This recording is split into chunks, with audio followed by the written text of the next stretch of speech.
வணக்கம் ஆனந்தி. அதாவது சென்னை திருச்சி தேசிய நெடுஞ்சாலையில் மிக முக்கியமான பகுதியாக விளங்கும் பெருங்குளத்தூரில் நடைபெற்று வரும் மேம்பால கட்டுமான பணியில் ஏற்பட்டுள்ள அலட்சியம் இன்று ஒரு பெரும் விபத்துக்கு வழிவகுத்துள்ளது. அதாவது தாம்பரத்திலிருந்து செங்கல்பட்டு நோக்கி சென்று கொண்டிருந்த ஆட்டோ ஒன்று பெருங்குளத்தூர் பேருந்து நிலையம் அருகே மேம்பாலத்தின் கீழ் கடந்து சென்ற போது பாலத்தின் கீழ் தூணில் அமைக்கப்பட்டிருந்த ராட்சத இரும்பு கம்பி ஒன்று திடீரென உடைந்து ஆட்டோவின் மீது விழுந்தது. இந்த விபத்தில் ஆட்டோவின் கூரை மற்றும் முன்பகுதி பலத்த சேதமடைந்தது. நல்வாய்ப்பாக ஆட்டோ ஓட்டுநர் சிறு காயங்களுடன் உயிர் தப்பினர். அவருக்கு கையில் பலத்த சிராய்ப்பு ஏற்பட்ட நிலையில் உடனடியாக மீட்கப்பட்டு அருகில் உள்ள மருத்துவமனைக்கு சிகிச்சைக்காக அனுமதிக்கப்பட்டுள்ளனர். இந்த சம்பவம் அப்பகுதியில் பயணிக்கும் வாகன ஓட்டிகளிடையே ஒரு பெரும் கொந்தளிப்பு ஏற்பட்டுள்ளது.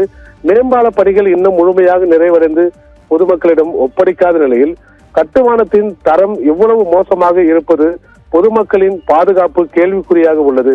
புதியதாக கட்டப்பட்டு வரும் ஒரு பாலத்தில் இருந்து இரும்பு கம்பி தானாக உடைந்து விழுகிறது என்றால் அந்த கட்டுமானத்தின் உறுதித்தன்மை எந்த நிலையில் இருக்கிறது என சமூக ஆர்வலர்கள் கேள்வி எழுப்புகின்றனர். ஒருவேளை இந்த கம்பி இருசக்கர வாகனத்தில் சென்றவர்கள் மீதோ அல்லது பள்ளிக்கு செல்லும் குழந்தைகள் மீதோ விழுந்திருந்தால் மிகப்பெரிய உயிர் சேதம் ஏற்பட்டிருக்கும் என்றும் அப்பகுதி மக்கள் வேதனை தெரிவிக்கின்றனர். மேம்பாலம் பணிகளை மேற்கொள்ளும் தனியார் கட்டுமான நிறுவனமும் அதனை பார்வையிட வேண்டிய நெடுஞ்சாலைத்துறையும் மிகுந்த அலட்சியத்துடன் செயல்படுவதாக குற்றச்சாட்டுகின்றனர். அதாவது இந்த பகுதியில் இது போன்ற பாதுகாப்பு குறைபாடுகள் அடிக்கடி நிகழ்வதாகவும் ஆனால் அதிகாரிகள் இதனை தடுப்பதற்கான எந்த ஒரு உருப்படியான நடவடிக்கையும் எடுப்பதில்லை என்று வாகன ஓட்டிகள் தொடர்ந்து புகார் தெரிவித்து வருகின்றனர்.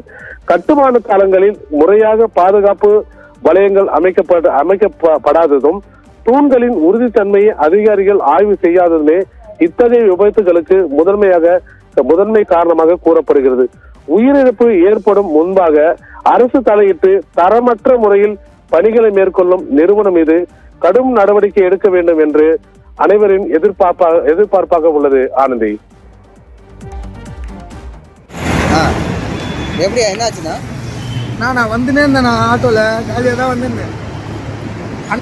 அண்ணாண்ட சைட்லேருந்து இந்த பைப்பு ஊந்துதுண்ணா. அந்த பைப்பு ஊந்து என் மேலே என் வண்டி மேலே வண்டி அடிப்பட்டு நான் கீழே விழுந்துட்டேன். ஆக்சிடென்ட் நான் வேறு எந்த வண்டியும் அடிப்படலைண்ணா. என் வண்டி வந்து நான் அந்த பைப்பு கீழே விழுந்துச்சுண்ணா. கையை காமினா எங்கே காயம்? அது